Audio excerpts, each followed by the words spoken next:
નમસ્તે વાચક મિત્રો.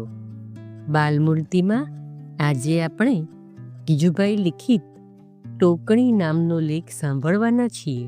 વાચન સ્વર રચના દવે. જેઓને વારંવાર દવા લેવાની ટેવ પડી ગયેલી હોય છે તેઓને દવા બહુ જ થોડી અથવા સાવ જ નહીં જેવી અસર કરે છે. ડાક્ટરે દિન પ્રતિદિન દવાનું પ્રમાણ વધારવું જ પડે છે. ડાક્ટરો આવા દર્દીઓને ક્રોનિક પેશન્ટ કહે છે. ડાક્ટરો દવા આપ્યા કરે છે, દર્દીઓ દવા લીધા કરે છે, રોગ આગળ વધે છે ને જીવન ઘસાતું જાય છે. આનું કારણ શું? મૂળ કારણ માણસ માંદો પડ્યો તેમાં છે. તેણે જો આરોગ્ય જ સાચવ્યું હોત તો તેને દવા પીવી ન પડત. બીજું કારણ, ડાક્ટરે તેને નિરોગી રહેવાને માર્ગે મૂકવાને બદલે માત્ર રોગ જ મટાડવાનો પ્રયત્ન કર્યો. ત્રીજું કારણ, રોગ જેમ જેમ ન મટતો ગયો તેમ તેમ વધારે ને વધારે ઉગ્ર ડોઝ આપવામાં આવ્યા. હવે ડાક્ટરોએ અને શરીરશાસ્ત્રીઓએ માનવા લાગ્યા છે કે આ દવાના ઉત્તેજકો અને મંદ પરિણામોમાંથી મુક્તિ આપવા માટે દવાખાનાને બદલે આરોગ્ય ગૃહ બાંધવા જોઈએ. ડાક્ટરોની જગ્યાએ હવે આરોગ્યશાસ્ત્રીઓએ આવવું જોઈએ. દવા લેવા દોડનાર દર્દીને દવાને બદલે પહેલેથી શુદ્ધ હવા ખવડાવવી જોઈએ. આ વિચારસરણીથી બાળ શિક્ષણમાં ટોકણીના સ્થાનને જોઈએ. આપણને વારંવાર મા બાપો તરફથી કહેવામાં આવે છે, ભાઈ આ છોકરાઓનું તે શું કરવું? કહી કહીને થાકી જઈએ છીએ, પણ છોકરાઓ સાંભળતા જ નથી. એકવાર કહીએ છીએ તે તો જાણે કાન તળે જ કાઢે છે. 5-50 વાર કહીએ ત્યારે જરાક ધ્યાન આપે છે. આનું તે શું કરવું? જેમ વધારે કહીએ છીએ એમ વધારે ગણકારતા નથી. આનો કઈ ઉપાય ખરો? ઉપર જોયું કે દવાઓ જેમ વધારે લેવાય તેમ તે વધારે લેવાની જરૂર પડે છે ને ત્યારે તે અસર કરતી દેખાય છે. ટોકવાની બાબતમાં પણ એમ જ છે. જેમ વધારે ટોકતા જઈએ તેમ ટોકવાનું વધારે ને વધારે વધતું જાય છે.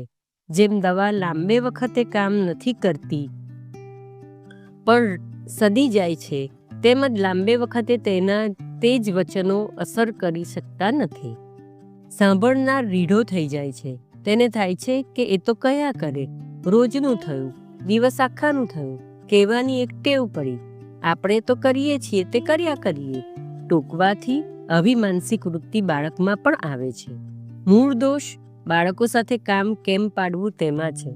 મોટે ભાગે બાળક આપણું કહેવું સાંભળવા ને તેમ કરવા ખુશ હોય છે. તેની સ્વાભાવિક મનની વૃત્તિ તંદુરસ્ત હોય છે. તે ઉલટું ના પાડ્યા છતાં કામ કરવા દોડે છે. કામ કરવા ન દઈએ તો તે રડે છે.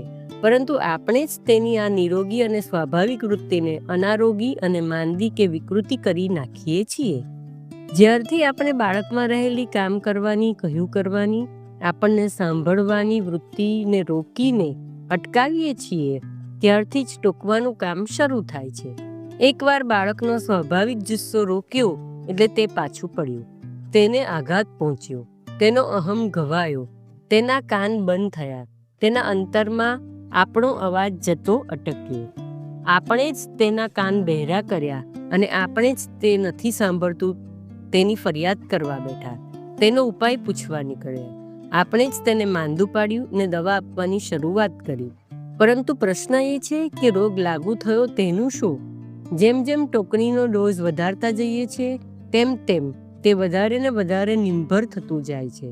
અને બરાબર આમ જ ન સાંભળવાનો, ન માનવાનો માનસિક રોગ જડ ઘાલી બેઠાનું મૂળ છે.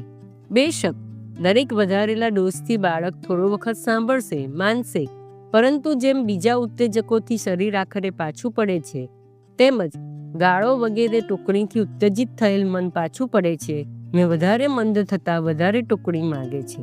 આખરે તો તે સાવ હદથી જાય છે. તેને કશા શબ્દોની અસર થતી નથી.